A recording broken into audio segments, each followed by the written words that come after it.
أعوذ بالله من الشيطان الرجيم بسم الله الرحمن الرحيم الحمد لله رب العالمين الصلاة والسلام على سيد الأنبياء والمرسلين خاتم النبيين أبي القاسم محمد اللهم صل على محمد وآل محمد وعلى الطيبين الطاهرين المعصومين المظلومين أما بعد فقد قال الله تبارك وتعالى في كتابه المجيد والفرقان الحميد وقال الحق بسم الله الرحمن الرحيم إنا أعطيناك الكوثر فصل لربك وانحر إن شأنك هو الأبتر. صلى الله عليه وسلم. اللهم صل على محمد وآل محمد. طلاب کرام، درود زحمت نہیں، عزت ہے، احسان نہیں، ایمان ہے، مل کے بآباد بلند صلوات پڑھیں. اللهم صل على محمد وآل محمد. مدحت آقازادی انسان کی اوقات سے باہر ہے، اس لیے کہ یہ انسان قرآن نہیں لکھ سکتا اور عظمت سیدہ بیان کرنے کے لیے یا اللہ کا قرآن چاہیے یا محمد کی زبان چاہیے. عرض خدمت کے یہ میرا منصب نہیں کہ مجھ جیسا ایک چھوٹا سا ادنا سا ایک طالب علم عظمت سیدہ بیان کر سکے، پر یہ میرا مقدر، یہ میرا نصیب. حکم ہوا، کل ہی مجھے کہا گیا کہ آپ آج تیسری مجلس سے خطاب کریں. اچانک دعوت ملنا، وہ بھی ایک مدرسے کے اندر طلاب کے اور علماء کے سامنے، تو بہت ہی سخت ہوتا ہے. پر میں یہ سمجھتا ہوں کہ ذکر اہل بیت ایک ایسا خزینہ ہے ہمارے پاس کہ ہم کہیں پر بھی محتاج نہیں ہوتے. عرض خدمت کے جس سیدہ کے ذکر پاک کی مجلس پاک ہے اور جس میں ہم یہاں تشریف فرما ہیں، میں صرف اتنا آپ لوگوں سے چاہوں گا کہ اگر میری بات سمجھ میں آئے، اگر بولنے میں تھوڑی سی شرم آئے تو کم از کم گردن ہلا دیجیے گا تاکہ مجھے سمجھ آ جائے کہ آپ کو بات سمجھ آ رہی ہے. عرض خدمت کے یہ وہ سیدہ ہیں جو اللہ کا سب سے بڑا راز ہے. یہ وہ بیوی ہیں جو حجتوں پہ حجت ہیں. یہ وہ سیدہ ہیں کہ جن کے دروازے پہ دونوں جہانوں کے فقیر روٹیاں مانگنے آتے ہیں، اس زمانے کے بھی اور اس جہاں کے بھی. یہ وہ سیدہ ہیں کہ جن کی چوکھٹ پر اپنی داڑھی سے جھاڑو دے کر منا اہل البیت کا تمغہ امتیاز سلمان کو حاصل ہے. یہ وہ سیدہ ہیں کہ جن کی چوکھٹ کی قسمیں اللہ قرآن میں کھائے. اللہ قرآن نے کیا فرمایا ہے؟ فلا اقسم بمواقع النجوم انہ لقسم اللہ تعالی عظیم. مجھے قسم ہے اس موقع کی، اس محل کی جہاں ستارے نازل ہوتے ہیں. یہ وہ سیدہ ہیں کہ جن کے کنیزوں کے شکریہ اللہ قرآن میں ادا کرے. یہ وہ سیدہ ہیں کہ جن کی چوکھٹ پر منصب والے فرشتے فقیر بن جائیں. یہ فرشتے جب آئے اس چوکھٹ پر تو کیا کہنے لگے؟ مسکینوں و یتیموں و اسیرا. میں نے کہا فرشتوں تمہارا شکریہ، تم نے چوکھٹ زہرا سے بھیک مانگنے کا سلیقہ سکھا دیا. اللہ نے بھی کیا لطف کیا آپ کے اوپر. اللہ نے ان فرشتوں کی آوازوں کو ٹیپ کر کے قرآن میں لکھ دیا تاکہ قیامت تک حلالی پڑھتے رہے اور حلالی خوش ہوتے رہے. یہ وہ سیدہ ہیں کہ جن کے تسبیح کے دانے استخارے کے ذریعے سے گناہگار بندے کو اللہ کے ساتھ مشورے کے قابل بنا دے. قبلہ اگر اسی طرح سننا ہے تو میں اپنے پڑھنے کے معیار کو کم بھی کر سکتا ہوں، کیونکہ ذکر سیدہ تو ویسے بھی ہر سطح پہ کیا جا سکتا ہے۔ عرض خدمت کہ یہ وہ سیدہ ہیں کہ جن کی عصمت کے وزن کے آگے ہر دفعہ رسالت والے پلڑے کو اٹھ جانا پڑتا۔ سبحان اللہ سبحان اللہ سبحان اللہ۔ قبلہ یہ باپ نہیں اٹھتا تھا اپنی بیٹی کی تعظیم، اگر باپ اٹھتا ہوتا تو جنہوں نے قبلہ توجہ، اگر گر باپ اٹھتا ہوتا تو جنہوں نے مسواک والی سنت بھی نہیں چھوڑی وہ اپنی بیٹیوں کے آگے اٹھ کھڑے کیوں نہیں ہوتے؟ یہ باپ نہیں اٹھتا تھا، عصمت بطول کا وزن اتنا تھا کہ ہر دفعہ رسالت والے پلڑے کو اٹھ جانا پڑتا تھا۔ اور یہ جو لفظ عطا ہے یہ صرف سیدہ کے ساتھ، اب تو لاب ہے اس لیے بات کرنا، قرآن مجید کی سب سے چھوٹی سورہ جس کے میں تلاوت سب سے چھوٹی، بچوں کے دلوانے کے لیے انا آتینا کل کوثر فصلی لربک وانحر ان شانئک هو الابتر، صرف 10 لفظوں کی سورہ، اور اس 10 لفظوں کی سورہ میں 5 لفظ اللہ نے ایسے اتارے، ایسے بیان کیے کہ جو پھر پورے قرآن میں آئے۔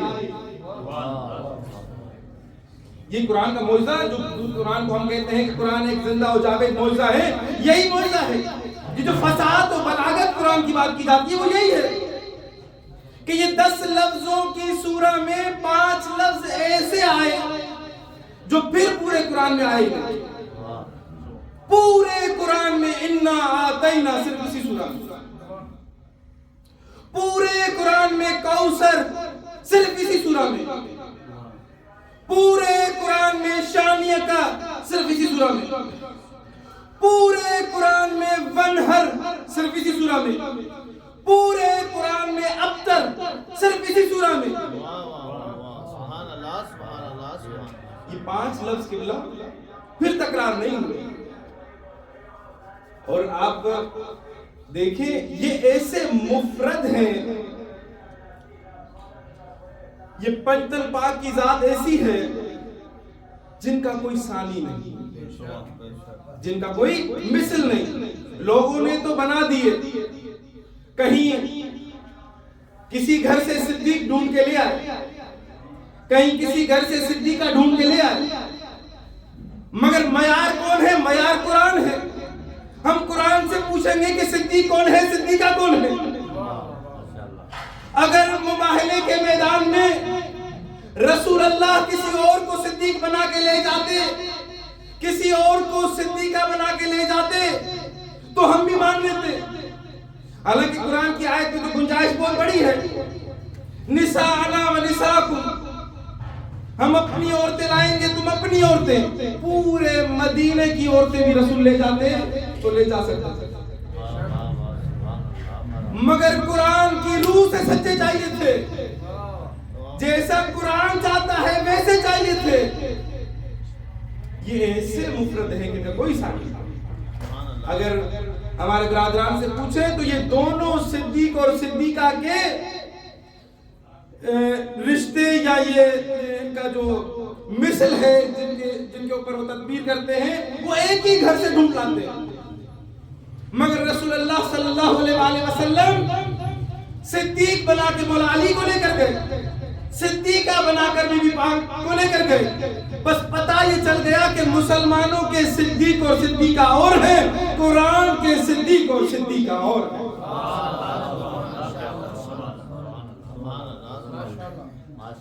اور قبلہ ایک حدیث چاہتا ہوں کہ بیان کروں، مگر ڈرتا ہوں کہیں پاکستان میں کوشش کرتے نہ پڑے، مگر یہاں پر جو طلاب ہیں مجھے پتا ہے کہ سسور سے پتہ نہیں ہوتا۔ کتاب ہے ثمرۃ الحیات، سید محمود اصفہانی امامی نے یہ کتاب لکھی، بہت بہترین کتاب ہے، طلاب کے لیے بہت اچھی کتاب ہے، فارسی میں ہے، اردو میں بھی اس کا ترجمہ ہے۔ اس کے اندر ایک حدیث ہے کہ امام موسیٰ کاظم علیہ السلام فرماتے ہیں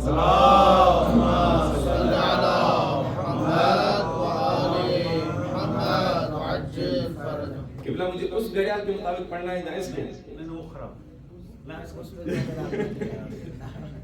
بر محمد یا آل محمد صلوات اللہم صلی علی محمد. پوچھا گیا مولا امام فرماتے ہیں کہ جو بندہ لیلۃ القدر جاگ کر گزارے اللہ اس کے سارے گناہ معاف کر دیتا ہے. سبحان اللہ سبحان اللہ. جو بندہ چونکہ بی بی کا ایک لقب جو ہے وہ ہے قدر، کہ اسی وجہ سے شاید اللہ فرماتا ہے کہ اِنَّا أَنزَلْنَاهُ فِي لَيْلَةِ الْقَدْرِ، ہم نے قرآن کو لیلۃ القدر میں نازل کیا. ایک ظرف ہے نا، ظرف کون سا ہے قرآن کا؟ وہ لیلۃ القدر کی رات ہے، اس رات میں نازل کیا. پھر اللہ فرماتے ہیں وَمَا أَدْرَاكَ مَا لَيْلَةُ الْقَدْرِ، تم کیا جانو کہ لیلۃ القدر کیا ہے. جب امام سے پوچھا گیا کہ امام فرماتے ہیں کہ جو بندہ اس لیلۃ القدر کو جاگ کر گزار دے، صرف جاگ کر، عبادت تو بہت اعلیٰ مرتبہ ہو جائے گا، خالی جاگ کر گزار دے اللہ اس کے سارے گناہ معاف کر دے گا. سبحان اللہ سبحان. پوچھا گیا مولا کتنے گناہ ہوں جو اللہ معاف کر دے گا؟ کہا آسمان میں تاروں کے برابر ہو اللہ معاف کر دے گا، ریت کے ذروں کے برابر ہو اللہ معاف کر دے گا، پانی کے قطروں کے برابر ہو اللہ معاف کر دے گا. تو ایک شخص مجمع سے اٹھا، کہنے لگا یبن رسول اللہ میں تو مارا گیا، بیمار تھا، جاگ نہ سکا، اب یہ اگلے سال آئے گی، پتہ نہیں زندہ رہوں نہ رہوں. امام نے کہا دو لڑے ہوئے شیعہ میں صلح کرا دے، اللہ تمہیں لیلۃ القدر میں جاگنے کا سبب. اس نے کہا مولا اتنا آسان؟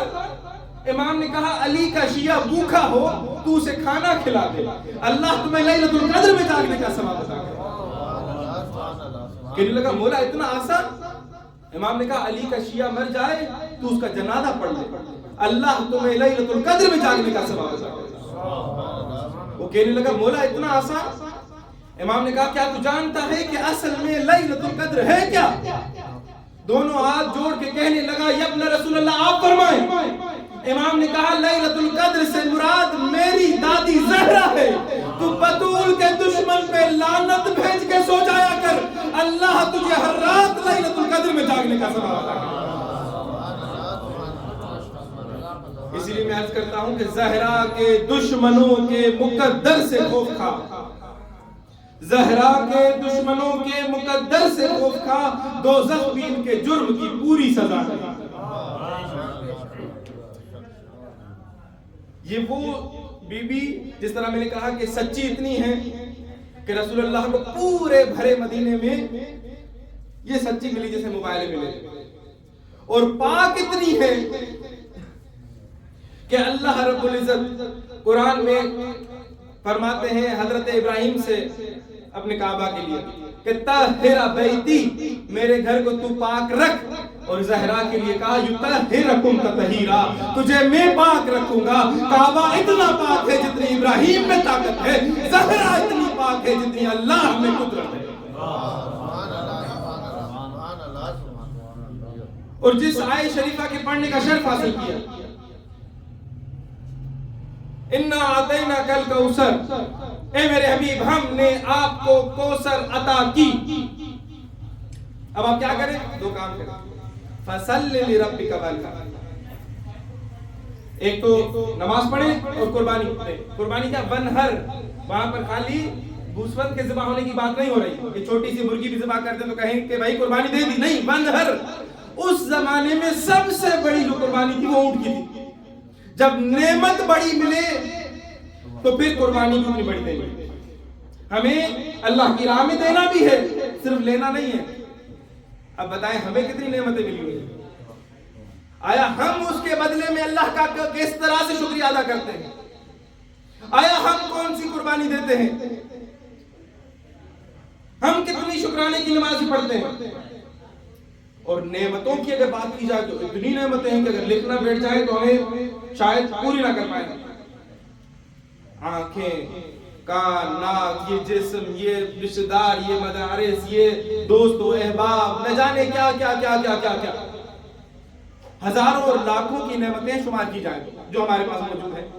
مگر ہم جب ان کا شکریہ ادا نہیں کرتے تو کیا ہوتا ہے، یا تو نعمت کا ہمیں احساس نہیں ہوتا، یا پھر وہ نعمت آہستہ آہستہ سے چھن جاتی ہے. پھر ہم ہمیشہ کے لیے روتے رہتے ہیں، اس شخص کو کوستے ہیں، اس شخص کو کوستے ہیں کہ ان کے پاس یہ ہے، ان کے پاس وہ ہے، میرے پاس کیوں نہیں ہے. علت یہ ہے کہ تمہیں بہت ساری نعمتیں ہیں، تم صرف شکریہ ادا کر کے تو دیکھو، اپنے مال سے تھوڑی سی قربانی دے کر تو دیکھو، پھر دیکھتے ہیں کہ تمہارے پاس مال زیادہ ہے یا ان کے پاس زیادہ ہے. چونکہ اللہ نے ایک پورا قانون بتا دیا. اچھا، تیسری آیت میں اللہ نے کہا اِنَّا شَأْنِيَكَ هُوَ الْأَبْتَرُ، بے شک آپ کا دشمن بے اولاد رہے. اگر ہمارے جو برادران ہیں ان سے اگر پوچھا جائے تو وہ کہتے ہیں کوثر سے مراد فقط پانی ہے.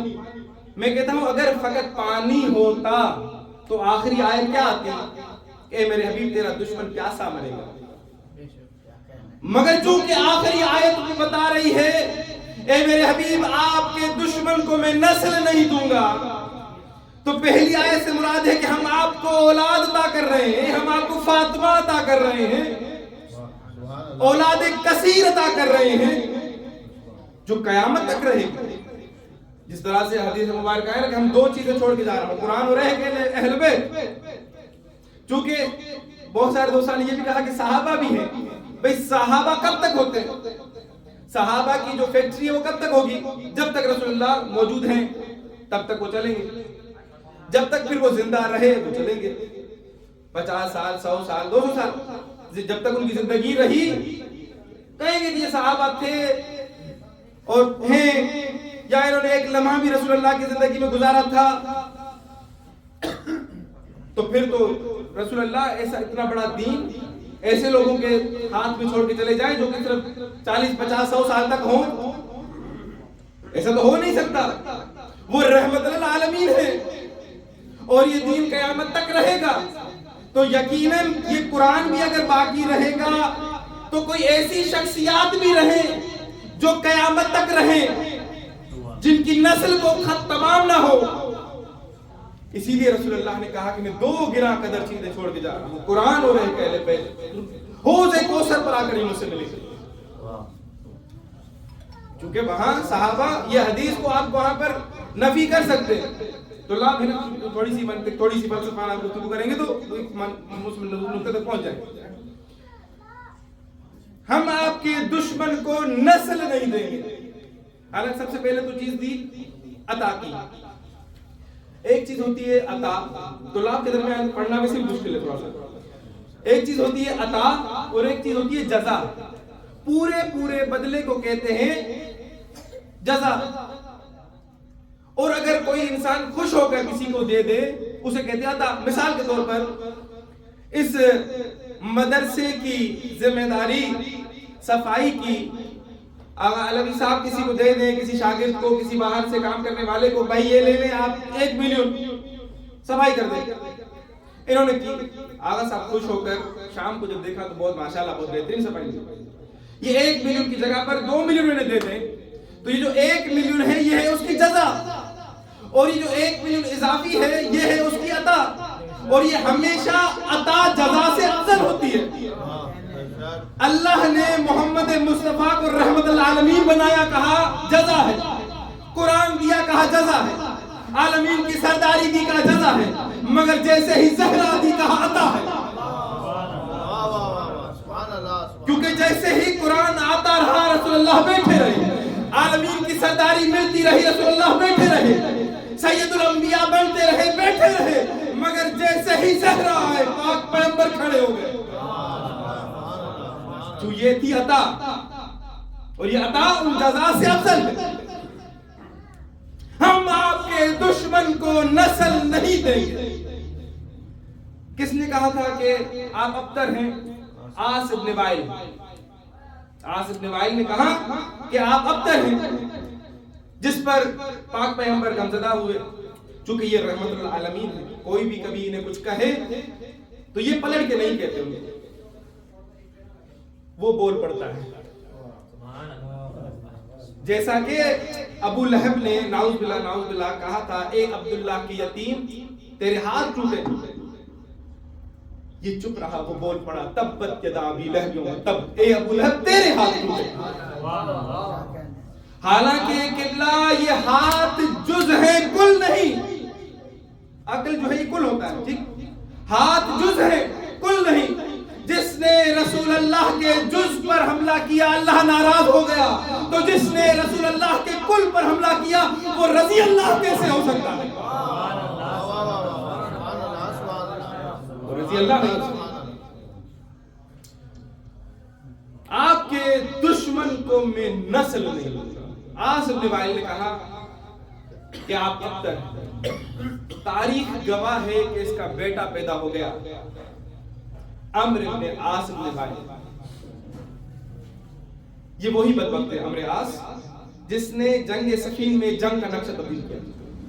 جو قرآن کو نیزے میں اٹھانے کا جو ٹرک تھی وہ ان کی تھی, یہ وہ بدبخت. اور جب تک یہ زندہ رہا تو اس کا بیٹا پیدا ہوا عبداللہ.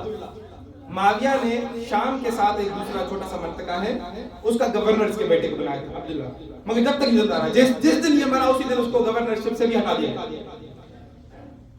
قرآن نے کہا تھا اے میرے حبیب تیرے دشمن کو نسل نہیں دوں گا, مگر نسل ہو گئی. بیٹا پیدا ہو گیا عمرو ابن عاص ابن وائل, اس کا بھی بیٹا پیدا ہوا عبداللہ ابن عمرو ابن عاص ابن وائل. قرآن تو کہتا تھا کہ نسل نہیں ہوگی, تو یہ بچے کہاں سے آئے؟ تو آپ کو سمجھانے کے لیے بھائی, ابو سفیان رسول کا دشمن ہے, اس کی اولاد ہے. ابو لہب رسول کا دشمن ہے, اس کی اولادیں ہیں. ابو جہل رسول کا دشمن ہے, اس کی اولادیں ہیں. قرآن تو کہتا ہے کہ رسول اللہ کے دشمن کی اولاد نہیں ہوگی, تو پھر یہ بچے کہاں سے آئے؟ خدا کی قسم اگر وارثان قرآن اہل بیت کی شکل میں خدا نہ بناتا تو یہ قرآن کی آیتیں مشکوک ہو جاتی. یہی وجہ ہے کہ میرے 10ویں امام علی مکی علیہ الصلوۃ والسلام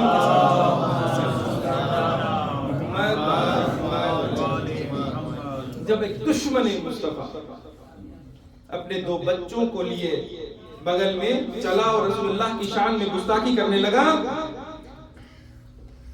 تو ایک شخص امام کے قدموں میں گر پڑا اور کہنے لگا یا ابن رسول اللہ, قرآن کو کہتا ہے کہ رسول کے دشمن کی اولاد نہیں ہوگی, تو پھر یہ بچے کہاں سے آئے؟ مسکرا کے بطول کے لال نے جواب دیا یہ بچے ہوتے کسی کے ہیں, مشہور کسی کے ہو جاتے ہیں. تو رسول اللہ کے دشمن کی اگر نسل کہیں دیکھیں تو سمجھ جائیں کہ یہ اپنے باپ سے نہیں ہے. صلوات پڑھیں محمد والے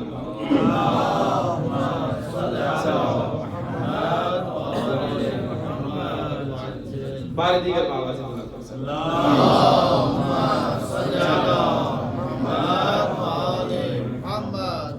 مجبوراً اسی کتاب سے ایک دوسری حدیث بھی پڑھنا چاہوں گا.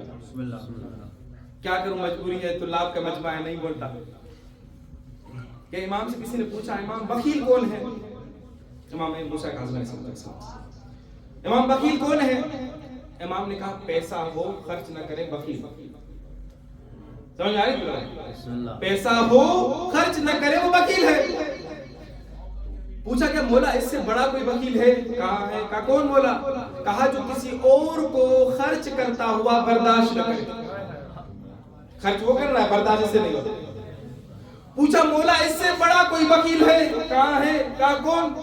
کہا جو برادر مومن کی دعا پر آمین نہ کہے. کہا مولا وہ کیسے؟ کہا مانگا اس نے ہے, دینا اس نے ہے, یہ خالی آمین بھی نہ کہے تو بخیل نہیں تو اور کیا ہے. پھر پوچھا مولا اس سے بڑا کوئی بخیل ہے؟ سننا چاہیں گے؟ کہا ہے. کہا کون مولا؟ کہا جو ہم محمد والے محمد پر درود نہیں بھیجتے. صلی اللہ محمد والے محمد. تو قبلہ محترم, ہم اس سیدہ طاہرہ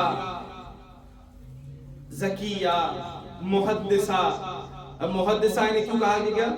اس لیے کہ امام جعفر صادق علیہ السلام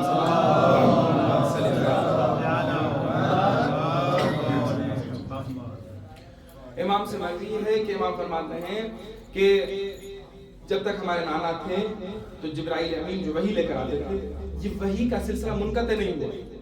نانا کے جانے کے بعد ہماری اماں سے جبرائیل ہم کلام ہوا کرتے تھے.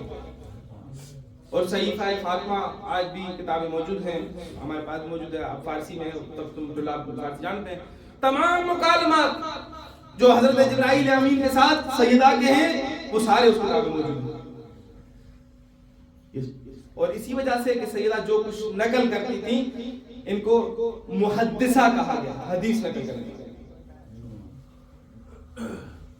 ایک بیوی کا لقب کوثر, جس پہ ہمیں بات ہوئی کہ اولاد کثیر ہے, جو کہ آج بھی آپ دیکھ رہے ہیں پوری دنیا میں جہاں جہاں پر بھی آپ سید کو دیکھ لیں تو فوراً بہت سارے تو لوگ ایک جگہ میری کسی سے ملاقات وہ کہنے لگے مولانا واقعاً ایسا ہے کہ جو قرآن میں یہ لکھا ہوا ہے کہ میں آپ میرے حبیب میں ہمیں آپ کو ایسی اولاد عطا کروں گا جو قیامت تک رہے گی. کہاں ہے؟ تو کہنے لگا میں آج تک سوچتا تھا لوگ یہ کہتے تھے قرآن سچا ہے, مگر جب سید کو دیکھتا ہوں تو فوراً یقین ہو جاتا تھا واقعی قرآن سچا ہے. سادات یہ زندہ و جاوید معجزہ ہیں جو گھوم پھر رہے ہیں. قرآن نے ان کی گواہی دی ہے کہ یہ نسل قیامت تک رہے گی. ایک بطول کسے کہتے ہیں؟ بیوی کا لقب. دو کائنات میں بطول بیویاں ہیں, ایک بی بی مریم اور ایک بی بی فاطمہ زہرا سلام اللہ علیہا. بطول کہتے کسے؟ بہت ہی ایک ہی لائن میں اس کا ترجمہ کر دوں, بطول کہتے اسے ہیں جو دنیا سے جڑے کبھی نہ, خالق سے کٹے کبھی نہ. اسی لیے تو بی بی مریم کی شادی نہیں ہوئی, شادی ہو جاتی تو دنیا سے جڑ جاتی. اب یہ گھر جا کے سوچے گا کہ پھر وہ کون تھا کہ جن کے ساتھ بی بی زہرا کی شادی بھی ہوئی پھر بھی زہرا بطول ہے. چونکہ بی بی کا نام ہے فاطمہ, فاطر سے لیا گیا ہے. اور فاطمہ اپنے شیعان کو, اپنے دوستان کو جہنم کی آگ سے بچانے والے ہیں. اور کچھ علماء نے کہا فاطر سے لیا گیا اس لیے بی بی جو عام خواتین ایک سلسلہ منتھلی جو دیکھتی ہیں, ایک نجاست دیکھتی ہیں, بی بی ان نجاستوں سے پاک تھی چونکہ فاطر سے لیا. طاہرات ان کا نام ہے, کلی طور پر یہ پاک. زکیہ ایک بیوی کا نام ہے, زکیہ کیا؟ یہ بھی طہارت کے معنی میں آتا ہے, پاک. اب جب طاہر ہے تو پھر زکیہ کیوں کہا گیا؟ زکیہ یعنی کہ اوصاف رذیلہ جو ہمارے اندر ہے, مثلا ہم کسی کے ساتھ غصہ کرتے ہیں, کسی کے ساتھ نفرت کرتے ہیں, کسی کے ساتھ حسد کرتے ہیں, یہ اوصاف رذیلہ ہمارے اندر ہے.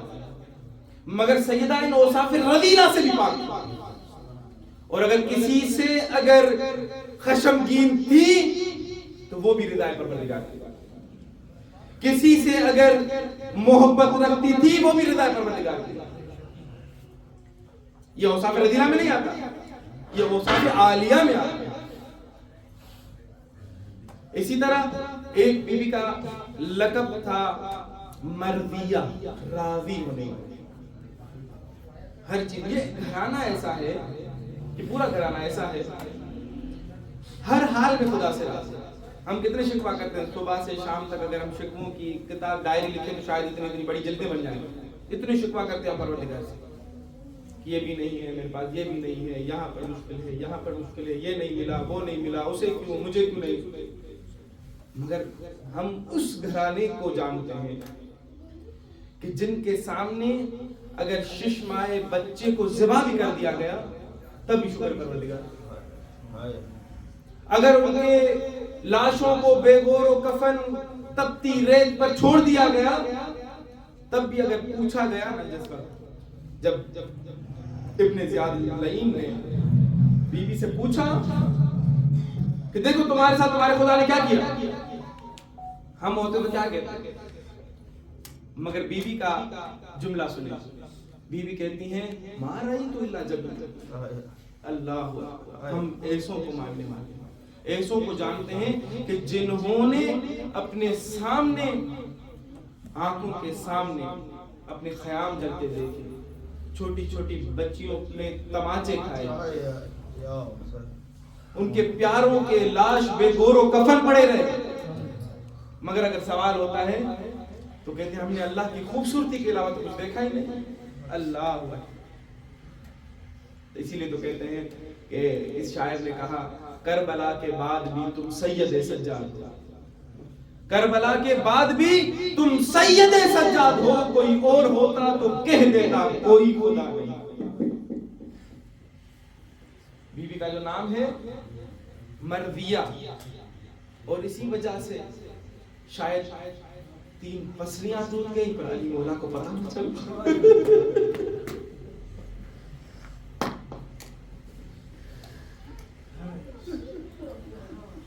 محسن نقوی کا ایک شعر تھا, آیت اللہ محسن الحکیم کو کسی نے ترجمہ کر کے سنایا. وہ والا شعر چاہتا ہوں آپ کو سناؤں.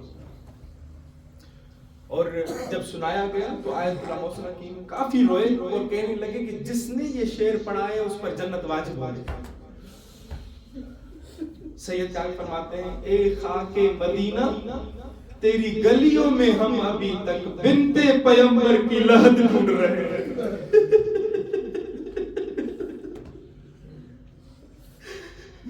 حاجی حج پر جاتے ہیں نا, واپس آ کر کہتے ہیں سب کہ جی جدی کی سڑک بہت اچھی ہے, مکے کے اسپیکر بڑے اچھے ہیں. میں کہتا ہوں کوئی تو غیرت مند حاجی آ کر یہ بھی کہے یار رسول کی بیٹی کا قصور ہی کیا تھا, آباد ہے سارا مدینہ, ویران ہے مہران کی قبر. یہاں پر تو رونے پر کوئی پابندی نہیں ہے, نہ ماتم کرنے پر پابندی ہے. ارے ہم اس سیدہ کو رو رہے ہیں جس کی قبر پر آج بھی فوجی تاتیانہ لے کے کھڑے ہیں. نہ کوئی وہاں رو سکتا ہے, نہ کوئی ماتم کر سکتا ہے.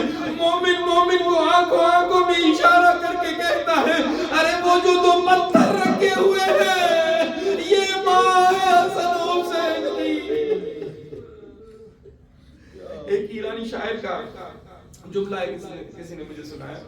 کہتے ہیں کہ وہ ایرانی شاعر جنت البقیع میں کھڑے اور اچانک اسے کیا ہوا, اس نے رسول اللہ کے گنبد کی طرف دیکھا اور کہنے لگے یا رسول اللہ کبھی ایران آ کر دے, تیرا ایک بیٹا ہمارا مہمان بنا تھا, آ دیکھ ہم نے رضا کا روزہ کیسا بنایا ہے.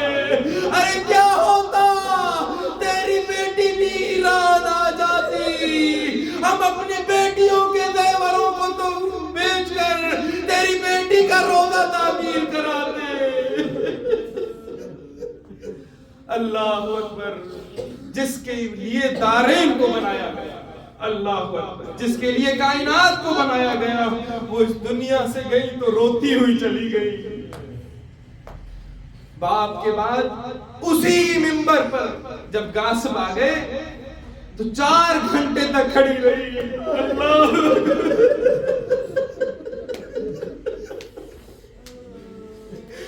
4 گھنٹے بعد ظالم نے پوچھا کیوں آئی ہے زہرا. بی بی حسن حسین مولا کا سہارا لیے کھڑی رہی, اور جب 4 گھنٹے بعد اس نے واپس کیا خالی لوٹایا تو بی بی کے سارے بال سفید ہو گئے, کمر جھک گئی. ارے جیسے ہی اپنے گھر آئی مصلی عبادت پر بیٹھی, مصباح المجالس میں قبلہ لکھتے ہیں کیا کہتے ہیں کہ 4 سال کی بی بی زینب آ کر کہتی ہے اے بی بی یہاں نہ بیٹھ, یہ میرے اماں کے بیٹھنے کی جگہ ہے. بی بی زہرا نے اپنے پریشان بال ہٹائے اور کہا بیٹی زینب مجھے پہچان میں تیری ماں زہرا ہوں. بی بی زینب کہتی ہے اماں 4 گھنٹے میں بال سفید. اماں اس وقت ضرور آنا جب 2 گھنٹے ہوں گے, شرابی کا دربار ہوگا, تیری بیٹی بے مکنا و چادر, ہاتھوں میں رسیاں.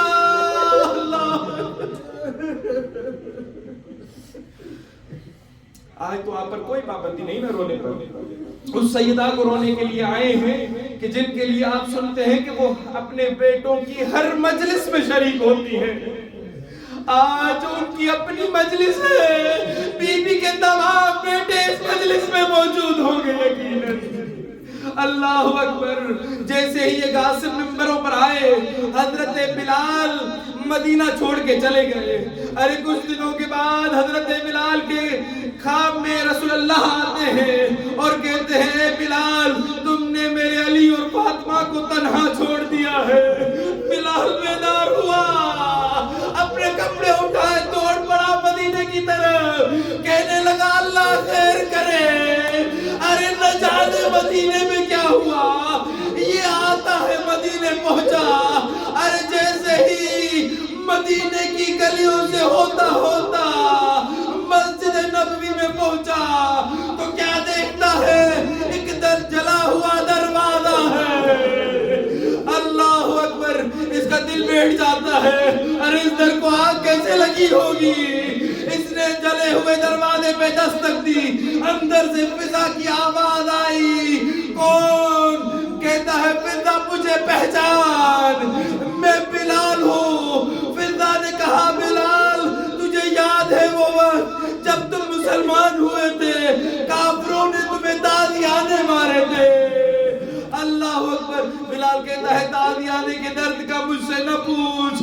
ارے مجھے یہ بتا, میرا دل پھٹا جا رہا ہے, یہ بتا یہ دروازہ کیسے چلا.